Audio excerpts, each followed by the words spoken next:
तो स्वागत है आप लोगों का हमारे चैनल मैथ्स विथ मिलर में।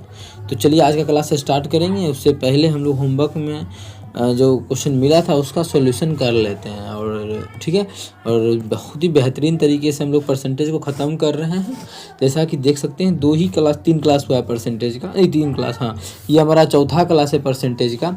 और अगर देखा जाए चैप्टर वाइज तो 76वां क्लास है, जिसमें कि हम लोग जो कर रहे हैं 2022 में ग्रुप डी में आया हुआ क्वेश्चन कर रहे हैं चैप्टर वाइज। ठीक है, तो चलिए कर लेते हैं क्वेश्चन नंबर 67। क्या करेंगे, इसको अंदर को अंदर से गुना करेंगे तो 12 को करेंगे 9 से गुना, बराबर हो जाएगा। बाहर को बाहर से करेंगे तो हो जाएगा 5 गुना एक्स। लोगों को बताए थे कि इस तरह से सॉल्व कीजिएगा तो आसान तरीके से आंसर आ जाएगा। 12 नमा कितना होता है 108, बटा कर देंगे 5 गुना, बराबर कितना आ जाएगा, बराबर जो हमारा मान आ जाएगा एक्स का। ठीक है, अगर मानिए यहाँ से भाग करना तो मानिए आसान है, 5 दूना 10, 5 का 5, 5 छके 30। लेकिन किसी विद्यार्थी को लगे कि नहीं हम इस तरह से कैसे भाग करेंगे, टाइम लगेगा, तो 5 से भाग करने का एक तरीका होता है। क्या होता है कि नीचे भी 2 से गुना कर दो अपने मन से, ऊपर भी 2 से गुना कर दो। तो नीचे में तो 10 हो गया, ऊपर में दूसरा 16 हो गया। ठीक है, जब इसको भाग करेंगे 10 से तो हो जाएगा 16, 21.6, ये 10 से भाग करेंगे 1 दशमलव यहाँ पे आ जाएगा। ठीक है, तो इस तरह से भी आंसर भाग किया जाता है। लेकिन ये आसान था तो इसमें ज़्यादा तुरंतबाजी नहीं करना है। चलिए क्वेश्चन नंबर 68 कर लेते हैं। इसका अनुपात ज्ञात करना है। क्या है, 9 पे पावर 3.5 है। ठीक है, अनुपात निकालना है हमें 3 पे पावर 5। कितना है, 3 पे पावर 5। इसका क्या करना है, अनुपात निकालना है। तो कैसे अनुपात निकलेगा, क्या आंसर होगा, देखिए सबसे पहले इसको हम बटा में या फिर इसका घात सेम करते हैं। ये भी 3 पे पावर है तो इसको 3 पे पावर बना लेते हैं। तो आप बोलिएगा कि इसको लिख सकते हैं 9 को, सिर्फ 9 का कहानी बता रहे हैं, 9 को लिख सकते हैं 3 का स्क्वायर। और इस पर पहले से था हमारा 3.5 तो 3.5 अनुपात 3 पर 5 है तो 3 पर 5। जो मान था जैसे उस प्रकार से लिखे, सिर्फ 9 को चेंज किए हैं। यहाँ देखिएगा कि पावर पे पावर गुना होता है तो 35 दूना 70 हो जाएगा, मतलब 70 मतलब 7 हो जाएगा, क्योंकि यहाँ पे 3.5 है, 35 नहीं है। तो 3 पे पावर 7 हो गया और यहाँ जो है वो 3 पे पावर 5 है। जब इसको काटेंगे तो पावर 5 से 7 कट के 2 बच जाएगा पावर, मतलब बच गया 3 पे पावर 2 अनुपात 1। 3 पे पावर 2 हमारा 9 होता है, 9 अनुपात 1 बचेगा, जो कि हमारा किस ऑप्शन में है, ऑप्शन ए में है। तो ऑप्शन ए बिल्कुल करेक्ट आंसर हो जाएगा। कौन सा ऑप्शन, ऑप्शन ए। उम्मीद करते हैं क्लियर होगा। चलिए कर लेते हैं क्वेश्चन नंबर 69। क्या है, 1344 की राशि को 3 व्यक्तियों में इतना के अनुपात में विभाजित किया जाता है। कितना, 3 आदमी में बांटना है, 3:4:5 के अनुपात में। सबसे बड़ा हिस्सा और सबसे छोटे हिस्से का अंतर बताना है। तो सबसे बड़ा हिस्सा और सबसे छोटा हिस्सा, मतलब इस दोनों का अंतर कितना है, 2 अनुपात में है, तो 2 अनुपात का मान बताना है। ठीक है, और हाँ, और क्या बोला कि तीनों मिला के कितना है 1344। और हम यहाँ पे देखें हम लोग तो 4, 3, 7, 5, 12, तीनों मिला के कितना हो गया 12 अनुपात में। एक्चुअल में जो इसका मान दिया है वो हमें दिया है 1344। कितना है 1344। यहाँ से काटेंगे तो हमारा हो जाएगा 13 के 12 के 12, 12 के 12, 12 दूना 24। तो 1 अनुपात का जो मान आ गया वो हमारा आ गया 112। हमसे क्वेश्चन में पूछा था इसका अंतर तो 2 अनुपात में है।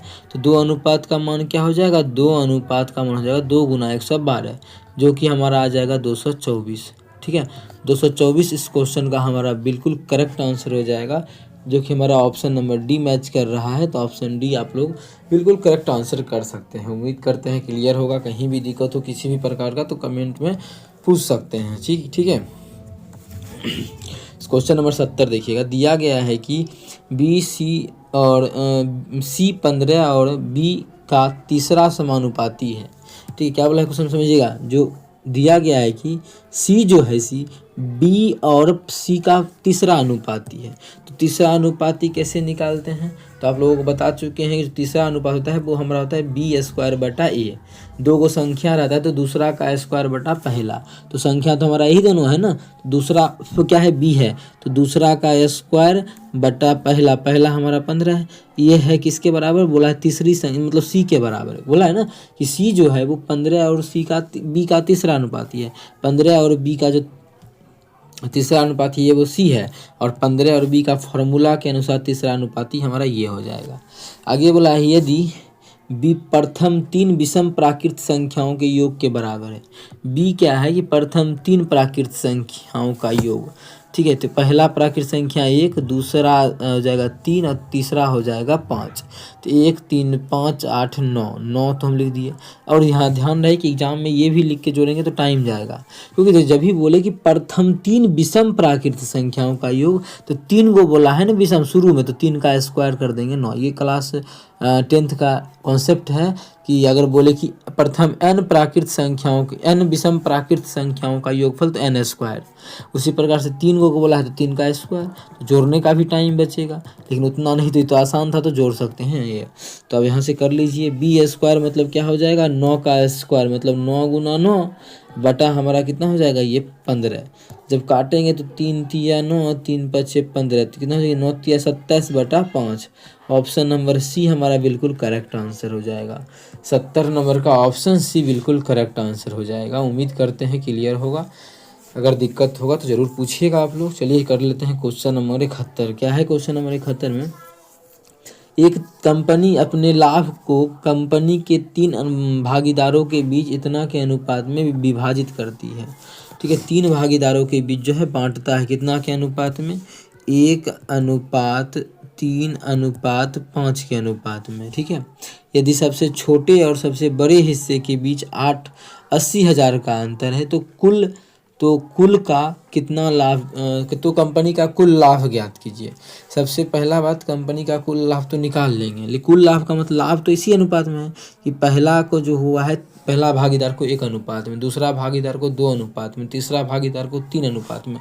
अगर यहाँ से देखा जाए तो कुल लाभ कितना हुआ है? 5 3 8 1 9। कुल जो लाभ हुआ है, कुल टोटल लाभ वो 9 अनुपात में हुआ है। मतलब जो भी आंसर होगा वो 9 का मल्टीपल होगा ना। तो ये हमारा 9 का मल्टीपल नहीं है, क्योंकि 4 1 5 होता है, 6 1 7 ये भी मल्टीपल नहीं है, 2 1 3 ये भी मल्टीपल नहीं है 9 का, 8 1 9 एक यही हमारा 9 का मल्टीपल है। तो ऑप्शन सी बिल्कुल करेक्ट आंसर हो जाएगा। ठीक है, यदि किसी को बनाना है तो वो देख ले। क्वेश्चन बोला है सबसे छोटे और सबसे बड़े हिस्से का अंतर 80,000 है। सबसे छोटा कितना है? 1 है। सबसे बड़ा कितना है? 5 है। दोनों का अंतर कितना होगा? 4 अनुपात में। क्वेश्चन बोला इसका जो मान है वो 80,000 के बराबर है। कितना है? 80,000 के बराबर है। जब यहाँ से हम काटेंगे तो 1 अनुपात का मान आ जाएगा 20 चौके 80। जैसे ही काटेंगे 4 दूना 8 0, तो ये बन जाएगा 20,000। कितना? 20,000। हमें तो क्वेश्चन बोला है 9 अनुपात का मान निकालने के लिए, तो 9 में गुना कर देंगे 20,000 से, तो 9 दूना 18 हो जाएगा 1,80,000। ठीक है, के लगा दिए, उतना कौन जीरो बैठाने के लिए बैठा है, तो ऑप्शन सी। लेकिन आप लोग इतना भी ना करें एग्जाम में, जिस प्रकार से गो थ्रू ऑप्शन किए हैं कि जिसमें 9 से भाग लगेगा वही हमारा आंसर होगा, तो इस तरह से आप लोग भी एग्जाम में कर सकते हैं। उम्मीद करते हैं क्लियर होगा। चलिए इस क्वेश्चन को सबसे पहले सॉल्व कर लेते हैं। क्या है? नहीं, ये भी ग्रुप डी में पूछा गया क्वेश्चन है। देखिए क्या है, 2000 की राशि ए बी सी में इस प्रकार बांटा जाता है कि ए के हिस्से का 1/2, बी के हिस्से के 1/3 भाग और सी के हिस्से के 1/5 भाग के बराबर है, तो ए का हिस्सा ज्ञात करें। सबसे पहले यहाँ पे बच्चा को अनुपात निकालने में टाइम लगता है, जो कि मैं आप लोगों को एक बेहतरीन तरीका सिखा रहा हूँ, सीखना मेरे भाई। ठीक है, देखो सबसे पहले हम इस सभी का ना लघुत्तम भी मान सकते हैं, लेकिन लघुत्तम मानेंगे तो कुछ बच्चा को डाउट हो सकता है कि आखिर के मान क्या रहा है। तो नहीं, देखो कुल मान लेंगे, जैसे यहाँ पे कुल है 2000, उसी प्रकार से कुल मान लेते लघुत्तम। लेकिन छोड़ो, ए बी सी के अनुपात में बांटना है, तो ए के हिस्से का 1/2, ए का हिस्सा मानो ए ही है, इसका 1/2 कितना हो जाएगा? तो इसका 1/2 बराबर है, क्वेश्चन बोला है बी के हिस्से का 1/3, तो बी के हिस्से का 1/3, तो बी ये है, इसका 1/3 बराबर है सी के हिस्से का 1/5 के, सी के हिस्से का 1/5 के, किसके बराबर? सी के हिस्से का 1/5 के बराबर है। ऐसा क्वेश्चन में हमें दिया हुआ है कि ये सभी क्या है? बराबर है। उम्मीद करते हैं ये चीज़ क्लियर होगा। अगर यहाँ से अनुपात निकाल दे तो हमारा आंसर बिल्कुल करेक्ट हो जाएगा। अच्छा देखो, ये तीनों क्या है? बराबर है। तो अनुपात निकालने का एक तरीका सिखाते हैं, जैसे कि क्वेश्चन में बोला है जितना ये है उतना ही ये सभी आपस में क्या है? बराबर है। तो अनुपात निकालने का एक बेहतरीन तरीका क्या होता है कि जब बराबर ही है तो ऐसा ए का मान क्या रख दे, तीनों को बराबर करना है। तो क्या क्या मान रखा जाए? अगर हम ए का मान 2 रखें, देखो कट के ये 1 हो जाएगा ना, बिल्कुल। अगर हम इसका मान 3 रखें तो ये भी कट के 1 हो जाएगा। इसका मान अगर 5 रखें तो कट के 1 हो जाएगा ना, मतलब मान रखने से 1 हो जाएगा। तो मतलब 1 का मतलब क्या? तीनों बराबर हो गया, 1 1 1। तो हम बोल सकते हैं कि ए अनुपात बी अनुपात सी जो हो गया वो हमारा हो गया 2:3:5। बहुत ही बेहतरीन तरीका है इस प्रकार से अनुपात निकालने का। क्वेश्चन बोला है कुल मिला के राशि कितना है 2000। हम लोग का देखा जाए तो 5 3 8 8 2 10 10 अनुपात में है। एक्चुअल में 10 अनुपात में नहीं, रुपया में जो बोला है 2000 है। कितना है 2000 है। यहाँ से आप लोग अगर काटिएगा तो 1 0 से 1 0 हो गया। एक अनुपात का जो मान आ जाएगा वो 200 के इक्वल आ जाएगा। हमसे क्वेश्चन में पूछा है कि ए का हिस्सा ज्ञात कीजिए। ए का हिस्सा तो 2 अनुपात में है, ठीक है।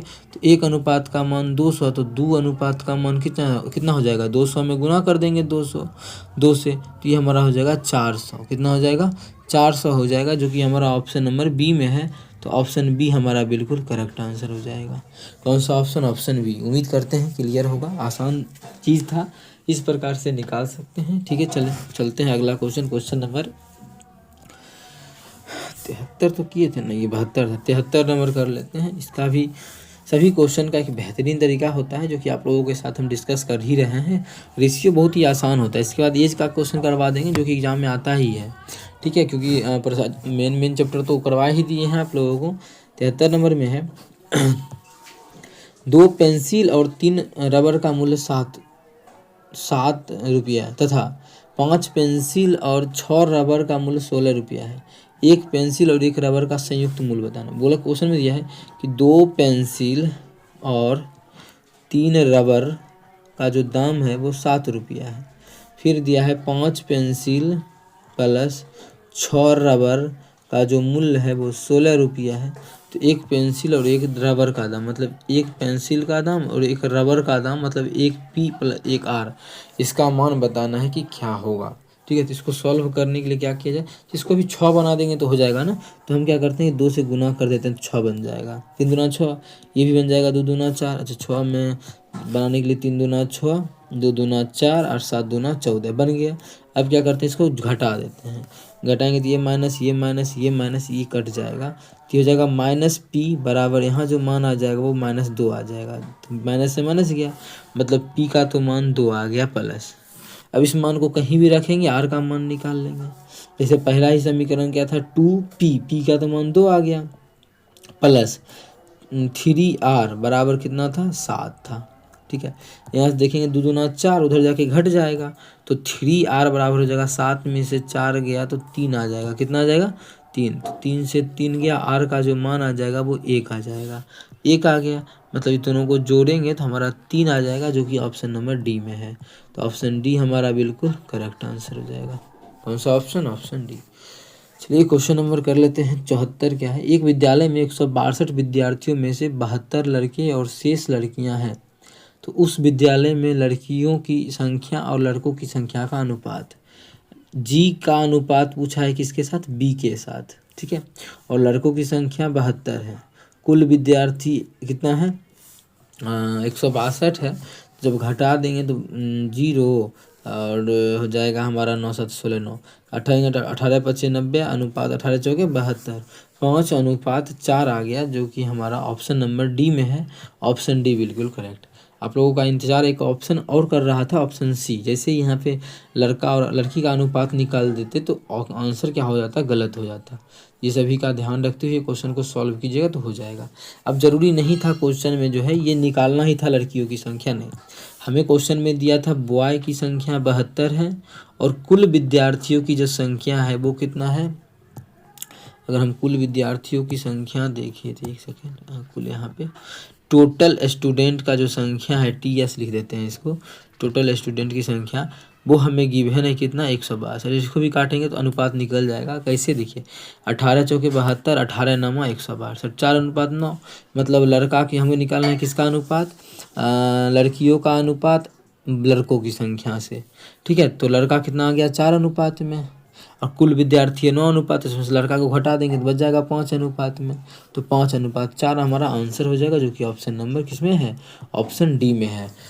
तो ऑप्शन डी हमारा इस क्वेश्चन का बिल्कुल करेक्ट आंसर हो जाएगा। चलिए कर लेते हैं क्वेश्चन नंबर 75। क्या है, यदि इतना इतना है तो इतना 4a है, तो b का मान 6 है, तो c का मान पूछा गया है। दिया है, अच्छा क्या बोले हैं, अंदर को अंदर से गुना करेंगे तो b को b से गुना करेंगे तो क्या हो जाएगा b² बराबर ए को सी से करेंगे तो क्या हो जाएगा ए सी। बी का मान 6 है तो 6 का स्क्वायर 6 गुना 6 बराबर ए का मान क्या दिया है नहीं जानते हैं, और सी का जो मान है वो 4a है। यहाँ से काटेंगे 2 से तो ये 2 हो जाएगा, ये हमारा 3 हो जाएगा, फिर 2 से काटेंगे तो 3 हो जाएगा। मतलब ए स्क्वायर का मान अगर देखें तो 9 हो गए, तो ए का मान जो हो जाएगा वो हमारा 3 हो जाएगा। कितना हो जाएगा ए का मान 3 हो जाएगा। क्वेश्चन हमसे पूछा क्या है सी का धनात्मक मान, तो सी हमारा है कितना, तो सी का जो मान है वो 4a है। तो 4 ए का तो मान हमारा 3 है तो 3, तो मतलब इसका जो आंसर हो जाएगा 4 तिया 12 हो जाएगा, जो कि हमारा ऑप्शन नंबर किस में है, ऑप्शन बी में है। तो ऑप्शन बी हमारा ये देखिए 18/9/2022 के शिफ्ट थर्ड में पूछा गया प्रश्न है। उम्मीद करते हैं क्लियर होगा। कहीं भी किसी प्रकार का कोई भी दिक्कत हो कमेंट करके पूछ सकते हैं। यदि आप लोग इसका पीडीएफ चाहते हैं तो आप लोग हमारे साथ टेलीग्राम चैनल पे जुड़ सकते हैं, वहाँ से पीडीएफ आप लोगों को मिल जाया करेगा। चलिए क्वेश्चन नंबर कर लेते हैं 76। इतना इतना इतना x है तो x का मान ज्ञात करें। क्या बोले अंदर को अंदर से गुना बाहर को बाहर से गुना कर देंगे। अंदर को अंदर से करेंगे तो 7.5 का गुना कर देंगे 8.26 से, बराबर जो आएगा वो हमारा आएगा 3.5 का गुना कर देंगे x के साथ। ठीक है, तो यहाँ से जो कटेगा बटा कर देंगे, जब बटा हो जाएगा 10 और यहाँ भी बटा हो गया 10, ये से ये खत्म। 5 से काटेंगे तो हो जाएगा 5 सत्ते 35, ये काटेंगे तो 15 तिया 5 से काटेंगे 15 पचे 75, इस 7 से काटेंगे तो 7 का 7 आ जाएगा, दशमलव 1 और 2 7 का 7 और 56 सत्ती 56, ये आ गया 15 गुना 1.18 गुना कर दीजिए। 15 8 120 के 0 बाकी 12, 15 12 27 के 7 27 के 7 बाकी 2 15 15 15 16 17, कितना आ गया ये 0.2 अंक के बाद देंगे बराबर x, मतलब 17.7 इसका बिल्कुल करेक्ट आंसर हो गया, जो कि ऑप्शन नंबर हमारा सी में है। तो ऑप्शन सी इसका बिल्कुल करेक्ट आंसर हो जाएगा। 76 नंबर का ऑप्शन सी हमारा बिल्कुल करेक्ट होगा। उम्मीद करते हैं समझ में आ रहा होगा। यदि आप लोग इसका पीडीएफ भी चाहते हैं तो आप लोग हमारे साथ टेलीग्राम चैनल पे जुड़ जाइए, वहाँ से पीडीएफ प्राप्त कर सकते हैं। चलिए क्वेश्चन नंबर 77 कर लेते हैं। क्या है इतना का मान, इतना है तो बाई का मान, वही क्वेश्चन है, इसको अंदर को अंदर से करेंगे, डायरेक्ट हम भाग कर देंगे बाहर से, 16 तिया 48 इसका आंसर हो जाएगा। कैसे किए देखिए, 16 गुना 30 अंदर को अंदर किए बराबर बाहर को बाहर से करेंगे तो 22 गुना 10, 10 इधर आके भाग में हो जाएगा, तो 10 से 10 खत्म, आंसर हो जाएगा 48। किसका मान, ये जो 48 आ गया वो हमारा बाई का मान आ चुका है, जो कि हमारा ऑप्शन नंबर किस में है, बी में। क्वेश्चन नंबर 68 देखिएगा। क्वेश्चन नंबर 68 क्या है हमारा z जो है x बराबर नहीं है बाई बोल भी दिया है, और z का जो मान है वो बड़ा है 0 से, ठीक है, और बोला है x प्लस जेड का होल स्क्वायर अनुपात बाई प्लस जेड का होल स्क्वायर होगा, होल स्क्वायर समानुपात x अनुपात बाई है। तो a का मान, a का वह मान ज्ञात कीजिए जहाँ a बड़ा है 0 से, और ताकि ये यहाँ से a का मान निकलेगा तो अंदर को अंदर से करेंगे तो क्या हो जाएगा a स्क्वायर बराबर बाहर को बाहर से करेंगे तो x बाई, मतलब यहाँ से हम अगर देखें तो a बराबर क्या हो जाएगा √x बाई, मतलब हमें √x बाई का मान ज्ञात करना है।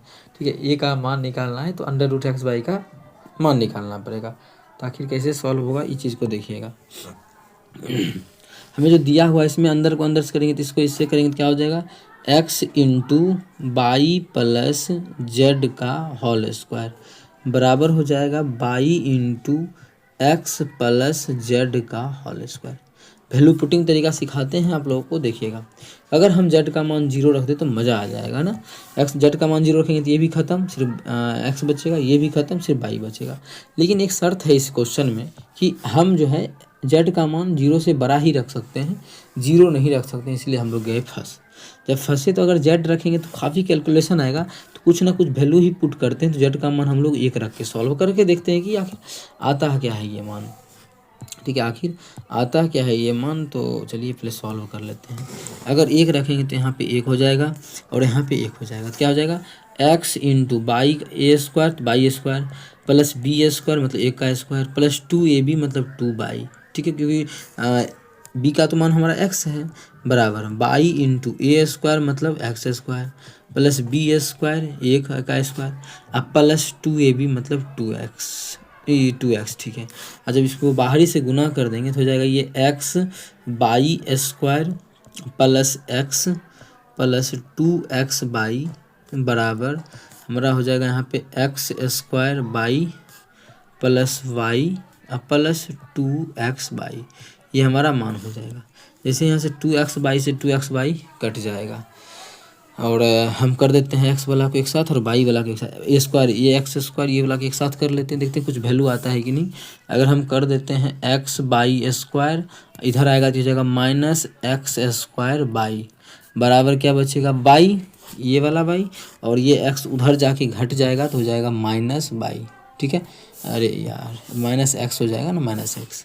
इस दोनों में कुछ कॉमन आ रहा है तो आप लोग बोलिएगा जी x/y कॉमन आ रहा है, तो क्या बचेगा, इधर y बचेगा, -x बचेगा, क्योंकि इसमें से x/y कॉमन लेंगे तो y पे स्क्वायर था तो एक y बच जाएगा। यहाँ से कॉमन कौन ले लिए हैं, x/y को कॉमन लेते x बचा। अब बराबर इधर जो हमारा हो जाएगा y -x। जब काटेंगे तो इससे हमारा ये कट जाएगा, मतलब x/y का जो मान आ गया वो कितना आ जाएगा, 1 का आ जाएगा। हमें तो बोला है a का मान कितना हो जाएगा, √x/y का मान कितना आ गया, 1 आ गया, मतलब a का मान 1 आ जाएगा। और देखिएगा कि a का मान 1 आ गया और हम 1 किसको माने थे, 1 माने थे z को, मतलब हम इसको z भी बोल सकते हैं। आंसर 1 होगा नहीं तो z होगा, तो हमारा ऑप्शन ए में ही z है, तो ऑप्शन ए हमारा बिल्कुल करेक्ट होगा, क्योंकि 1 आया है और 1 तो 1 आया है, 1 हम किसको माने हैं, z को, तो z बोल सकते हैं। ठीक है, तो ऑप्शन इसका 78 का ए बिल्कुल करेक्ट हो गया। यदि आप लोग यहाँ पे कुछ और भी मानते हैं तो काफ़ी टाइम, जैसे 2 मान लीजिएगा तो भी निकल ही जाएगा, लेकिन z का z मानिएगा तो यहाँ पे कॉमन लेने में टाइम लग सकता है, लेकिन इस तरीके से डायरेक्टली आप लोगों को आंसर देखने को मिल जाएगा। चलिए कर लेते हैं क्वेश्चन नंबर 79। क्या है, नीचे दिए गए विकल्पों में a का मान ज्ञात करना है, तो अंदर को अंदर से करेंगे, इसको इससे करेंगे तो क्या हो जाएगा, x² बराबर हो जाएगा, बाहर को बाहर से करेंगे, इसको इससे करेंगे तो हो जाएगा x³ a। कुछ कटेगा तो चलिए काट देते हैं, y से y² खत्म, x² से क्यूब वाला खत्म हो जाएगा, तो y/x बच गया, किसका मान, a का मान। हमसे क्वेश्चन में ही पूछा है, तो ऑप्शन डी बिल्कुल करेक्ट आंसर हो जाएगा। कौन सा ऑप्शन, ऑप्शन डी। उम्मीद करते हैं क्लियर होगा। चलिए क्वेश्चन नंबर कर लेते हैं 80। क्या है, इतना 256 b और 324 का सतत अनुपात है, सतत अनुपात है, तो b का मान ज्ञात कीजिए। ये सतत अनुपात क्या होता है समझिएगा। क्वेश्चन क्या है, 256, ठीक है, 256 b और 24 का सतत अनुपात है, तो b और 24 का सतत अनुपात है, तो ये जब भी ऐसा बोले, किसके बारे में बोला है, 256 के बारे में, 256 अनुपात, ठीक है, तो b है सतत अनुपात, तो b समानुपात, ठीक है, b/324 ये हमारा है। ठीक है, ये हमारा क्वेश्चन होता है। ठीक है, इसका अब हमें मान ज्ञात करना है। इसमें b का क्वेश्चन बोला कि b का मान ज्ञात, जब ऐसा बोले कि जो भी नंबर हो वो सतत अनुपात है, इस प्रकार से। यदि आप लोग चाहते हैं इसका नहीं हमें फार्मूला ही आप बता दीजिए, जैसे कि कोई भी टीचर फार्मूला रटवा देता है, तो देख जैसे इसके बारे में मान लेते हैं कि सतत अनुपात क्या है, बाई है, तो यहाँ से इसको इससे गुना करेंगे तो क्या हो जाएगा, b²/a, तो बाई का मान जो आ गया वो आ गया b²/324। ठीक है, बोलेगा कि 256 जो है, 256 वो b और 324 का थर्ड, मतलब थर्ड प्रोपोर्शनल है, मतलब तृतीय अनुपात बोले या सतत अनुपात बोले, एक ही बात करके आप लोग यहाँ से आंसर निकाल सकते हैं इस तरीके से, अगर 256 नहीं बैठाना है तो। ठीक है, इस प्रकार से भी आप लोग लिख सकते हैं।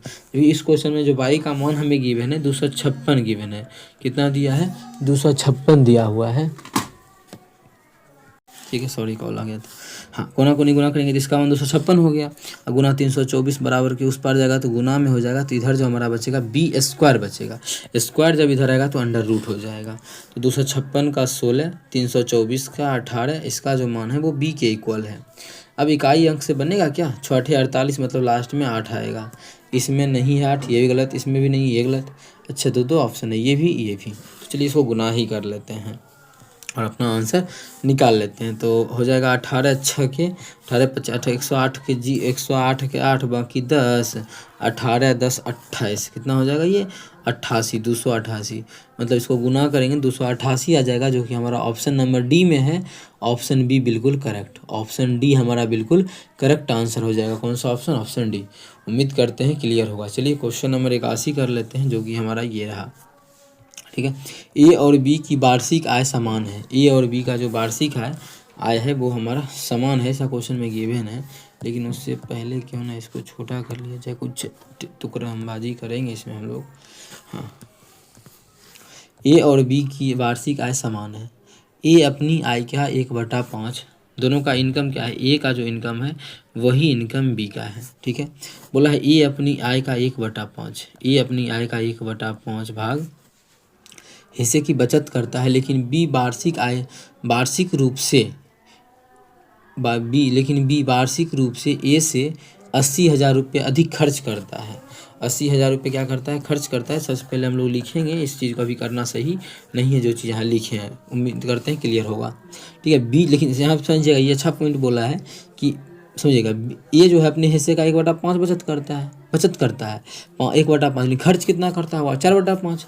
लेकिन बी के बारे में बोला है, बी जो है वार्षिक रूप से ए से 80,000 अधिक खर्चा करता है। ए जितना भी खर्चा करता है उससे 80,000 ज़्यादा खर्चा कर रहा है, और 4 वर्ष के अंत में उस पर कितना है 2,20,000 का कर्जा हो जाता है। तो ए और बी में से प्रत्येक की वार्षिक आय ज्ञात कीजिए कि क्या होगा, इसका वार्षिक आय बताना है। तो हम लोग जो मान रहे थे ए और बी, वो मानना था कि ए का इनकम जो है वो है बी के इनकम के बराबर। तो यही चीज़ को हम फॉलो करेंगे और आंसर निकालेंगे। तो कैसे, देखिए क्वेश्चन में गिवन है कि ए का हम मान लेते हैं कि इनकम कितना है 100 है। समझिएगा ध्यान से कि ए को हम इस प्रकार से मान लेते हैं कि देख मेरे भाई तुम्हारा इनकम 100 है, ए का अनुपात में मान लिए। तो ए का जो इनकम 100 आ गया, लेकिन उससे पहले रफ हाँ आ गया। अब क्वेश्चन में पढ़िएगा यहाँ पे कि ए अपनी आय का 1/5 हिस्सा बचत करता है। तो इनकम तो इसका इतना आ गया, तो बचत कितना, बचत का मतलब सेविंग। तो सेविंग मतलब यहाँ पे लिखते हैं SAV, सेविंग कितना करेगा 1/5। तो इसका जो इनकम है वो कितना है 100 है। तो इसका 1/5 जब करेंगे तो यहाँ से काटेंगे तो 20 × 100 मतलब 20 हिस्सा सेविंग करता है। जब 20 हिस्सा सेविंग कर लेता है, 20 हिस्सा सेविंग करता है, तो खर्चा कितना करता होगा, ये तो खर्चा ज़्यादा करता होगा, कितना 80 अनुपात में, तो 80 मानेंगे क्या, इसमें तो हो निकलेगा। चलिए उसके बाद हम अपना कहानी अलग अब मोड़ते हैं, अलग रास्ता पे। ठीक है, उससे हम लोग का आंसर निकलेगा, लेकिन उससे पहले इसको ख़त्म कर लेते हैं। हाँ, आगे बोला है, लेकिन बी वार्षिक रूप से ए से 80,000 रुपया अधिक खर्च करता है। ये व्यय मतलब होता है खर्च करना, 80,000 अधिक। तो अब इसमें 80,000 अधिक नहीं कर देंगे, नहीं कि 80 मान रहा है, मतलब इसका 80 है तो इसमें 80,000 जोड़ देंगे तो हो जाएगा 80,000 80, नहीं, ये अनुपात में वैल्यू दिया है, ये हमारा x है। तो अनुपात में जब है तो ये आप लोग काट के भी निकाल सकते हैं। अब समझिए बी के बारे में, तो बी का तो इनकम कितना हो जाएगा, इनकम तो 100 ही रहेगा, क्योंकि ए और बी का इनकम जो है बराबर है। ठीक है, तो ए और बी का जो है इनकम क्या है, इक्वल है। लेकिन खर्च के बारे में बोला इससे 80,000 अधिक, इसका मान लेते हैं x ही सभी का। समझिएगा x समझने के लिए है, x मान लीजिए। तो इसका कितना हो जाएगा खर्च, इसका हो जाएगा 80,000 तो था ही ये एक्सपेंडिचर ए का, इससे भी 80,000 अधिक। तो 80,000 अधिक कर दिए, यहाँ पे देख सकते हैं 80,000 अधिक, कोई यहाँ तो दिक्कत नहीं है। 4 वर्ष के अंत में उस पर 2,20,000 का कर्जा हो गया। तो प्रत्येक, अच्छा इसका सेविंग क्या होगा, तो आप लोग बोलिएगा कि 100 था, 100x कर देते हैं, कितना 100x, जिसमें कि वह इतना रुपया क्या किया, खर्च कर दिया। तो सेविंग क्या होगा, घटा लेंगे। लेकिन बोला सेविंग कुछ है ये नहीं उसको, और कर्जा ही हो गया। कर्जा कब होता है, जब हम ज़्यादा खर्चा करते हैं। मानिए हम कमाए कितना 100 रुपया और खर्चा कर दिए 120 रुपया, तो क्या होगा 20 का कर्जा हो जाएगा। तो ये समझिएगा, ये हमारा क्या है, इनकम है, आय, ये क्या है, इनकम है। कमाए तो 100 ही, लेकिन खर्चा जो है एक्सपेंडिचर, खर्चा जो कर दिया 120 का, तब हमारा कर्ज निकल जाएगा, या फिर ऋण बोल सकते हैं, कर्ज निकल जाएगा। तो इसको प्लस में निकालने के लिए क्या करना पड़ेगा, जितना हम खर्चा किए उसमें घटा देंगे जितना कमाए हैं। जैसे 120 खर्चा किए, उसमें से 100 कमाए थे, तो 20 का कर्जा आ जाएगा। तो ये कर्जा का कॉन्सेप्ट इस प्रकार से आप लोग सोच सकते हैं, ये आसान तरीका है समझने का। तो इसको तो हम यहाँ से मिटा लेते हैं। ये इतना बराबर जो आ जाएगा वो ऋण के बराबर होगा, किसके बराबर हो जाएगा, ऋण के बराबर होगा। चलिए मान बैठा दीजिए, इसका जो भी कहानी है बी का है। तो खर्चा कितना करता है, तो यहाँ देखिए मान निकल चुका है खर्चा का 80x, इसमें हम क्या हो जाएगा 80x अब प्लस कितना एक्सपेंडिचर है 80x प्लस 80,000 इतना है। ठीक है, घटा इसमें कितना ऋण घटा देंगे, ऋण कितना है 100 है तो 100 है, ये 100x माने हम लोग, ऋण नहीं इनकम, इनकम जब इतना को बराबर किए तो 1 साल का क्या आना चाहिए, ये सभी चीज़ है वार्षिक रूप से है, कितना वार्षिक रूप से है, तो ये सभी चीज़ वार्षिक रूप 1 साल का है, तो 1 साल का कर्ज भी आना चाहिए, तो 1 साल का तो कर्ज नहीं है, ये तो हमारा ज़्यादा साल का कर्ज है, तो डायरेक्टली हम इसमें ही 4 से गुना कर देते हैं, तो कितना का आ गया, ये 4 साल का कर्ज हो जाएगा, ये कर्ज ही है ना, तो 1 साल का कर्ज जितना हुआ हमें 4 साल का दिया हुआ तो इसमें भी 4 से गुना कर लेते हैं, तो ये जो मान हो जाएगा वो हमारा 22 पर 4 जीरो के इक्वल हो जाएगा। ठीक है, यहाँ से अगर 4 से इसको काटे तो एक काम हम लोग कर सकते हैं, 3 जीरो को अलग ही कर लेते हैं, इसमें लिख सकते हैं 1000 इस प्रकार से, जिससे काटने में आसानी हो। 4 से आप लोग इसको काटिएगा तो 4 पचे 20, 4 पचे 20। चलिए अब इसको हम लोग सॉल्व कर लेंगे आसान तरीके से, लेकिन उससे पहले इसमें लॉक लगा लेते हैं और इसको थोड़ा सा कर लेते हैं हम लोग छोटा। दिख रहा है ना आप लोगों के लिए, नहीं दिख रहा है तो क्वालिटी को बढ़ा सकते हैं। अब 80x यहाँ है और यहाँ पे क्या है 55x, घटाएंगे तो जो हमारा ये बन जाएगा माइनस में 20x बन जाएगा, कितना में माइनस में 20x, माइनस में 20x। ठीक है, और बराबर माइनस में 20x बराबर इधर कितना है 55,000, तो 55,000 लिखेंगे 55,000। ठीक है, माइनस ये 80,000 प्लस में था, बराबर के उस पर जाएगा तो माइनस हो जाएगा, माइनस कितना हो जाएगा 80,000 हो जाएगा। इधर सॉल्व कीजिएगा तो आ जाएगा माइनस 20x बराबर, जब इसको यहाँ से घटाएंगे तो हमारा 55 5 60 25 आ जाएगा, माइनस में आ जाएगा 25,000, माइनस में कितना आ जाएगा 25,000। जब काटेंगे तो माइनस से माइनस गया, जीरो से जीरो गया, 2 से काटेंगे तो x का जो मान आ जाएगा 25 से काटेंगे 125 और इस पे जीरो। ठीक है, 125 इसका आधा हो गया 1250, एगो जीरो इसका, तो 12,500 हो गया। हमसे क्वेश्चन में पूछा गया है बी का वार्षिक है, तो बी का तो वार्षिक है 100x था, तो 100x कितना हो जाएगा, इस पे 100 तो रहेगा ही, x का मान कितना आ गया है 125 पर कितना 2 जीरो, 125 पर 2 जीरो, हमें तो चाहिए क्या, इस पर 2 डबल जीरो और ले आएंगे, तो डबल जीरो और, लेकिन यहाँ पे कुछ काटने में एक जीरो से जीरो गया, इसका आधा 2 से के 2 छक्के 12, ये गलती तो नहीं है, दुक्का दू यहाँ पे कुछ लग रहा है, एक सेकंड रुकिएगा, इसको हम, अरे यार दुक्का दो, यहाँ पे जब इसको काटेंगे तो इस तरह से नहीं, एक बार काटते हैं, हो सकता है गलती हो गया हो, तो काटेंगे तो x का जो मान आ जाएगा दुक्का दू, दू दूनी 4, 2 पचे 10 और 0 1250 ही आएगा। तो इनकम कितना हो जाएगा, इनकम तो 100x है, तो x का तो मान आ गया 1250 और इसमें 100 से गुना कर देंगे 2 जीरो और, तो इनकम आ जाएगा इतना, जो कि हमारा नहीं है, ऑप्शन नंबर बी में ही है, तो ऑप्शन बी हमारा बिल्कुल करेक्ट होगा। कौन सा ऑप्शन, ऑप्शन बी। चलिए क्वेश्चन नंबर कर लेते हैं 82, 60 और 90 का तृतीय अनुपात ज्ञात कीजिए। थर्ड प्रोपोर्शन कैसे निकालते हैं बता चुके हैं, बी स्क्वायर बटाइए, मतलब दूसरा जो है दूसरा नंबर उसका स्क्वायर में भाग कर देंगे पहला नंबर से, पहला नंबर तो 60 है, जब यहाँ से काटेंगे तो जीरो से जीरो गया, इसको काटेंगे 15 छके 90 15 बार में, तो थर्ड प्रोपोर्शन जो आ जाएगा 15 नामा 135 हो जाएगा। ठीक है, क्वेश्चन हमसे थर्ड प्रोपोर्शन ही निकालने को कहा गया है, जो कि ऑप्शन नंबर डी में है, तो ऑप्शन डी हमारा बिल्कुल करेक्ट हो जाएगा। चलिए क्वेश्चन नंबर 83 कर लेते हैं, क्या है, ए और बी के प्राप्तांकों का अनुपात 3:4 है। ए और बी का जो प्राप्तांक है, ए है और बी है, इसका जो प्राप्तांक है वो 3:4 के अनुपात में है, तथा बी और सी के अनुपात 2:3 है। बी और सी का जो प्राप्तांक है, ये सी बी और सी का, वो हमारा दिया है 2:3 के अनुपात में। तो ए और सी के प्राप्तांकों का अनुपात बताना है। जब भी अनुपात निकालना हो, सबसे पहला बात कि सेम करना होता है, जो कॉमन हो, जिसमें दोनों कॉमन है, दोनों को बैलेंस कर दीजिए। कैसे, ये 4 है तो इसको भी 4 पुराएंगे, कैसे 2 से गुना कर देंगे तो पूर जाएगा, यहाँ के तो यहाँ भी 2 से करेंगे। अब देखिए ये भी 4, यहाँ भी B4, यहाँ भी B4, अब हमारा निकल गया है, तो 3:4:3 दूना 6। लेकिन हमसे क्वेश्चन में पूछा है सिर्फ और सिर्फ A:C, तो A का मान कितना है 3, C का मान कितना है 6, जब काटेंगे तो 1:2 आ जाएगा। हमसे यही क्वेश्चन में पूछा है कि A:C क्या होगा, तो हो जाएगा 1:2, जो कि ऑप्शन नंबर सी में है, तो ऑप्शन सी बिल्कुल करेक्ट आंसर हो जाएगा।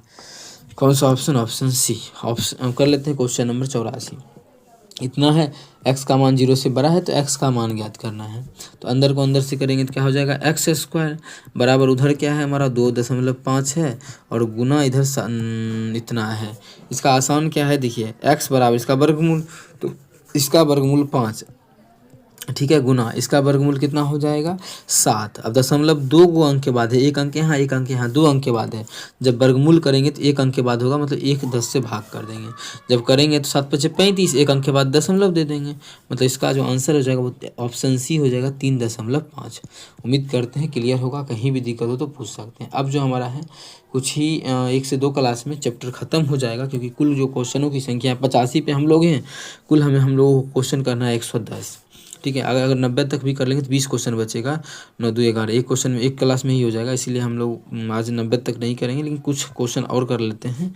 अभी हम लोग कहाँ पे इस क्वेश्चन को करेंगे 85 नंबर। 84 तो हो गया है, 85 देखिएगा क्या है, या फिर होमवर्क के तौर पे दे देते हैं। चलिए आप लोग भी कुछ क्वेश्चन को सॉल्व कीजिए।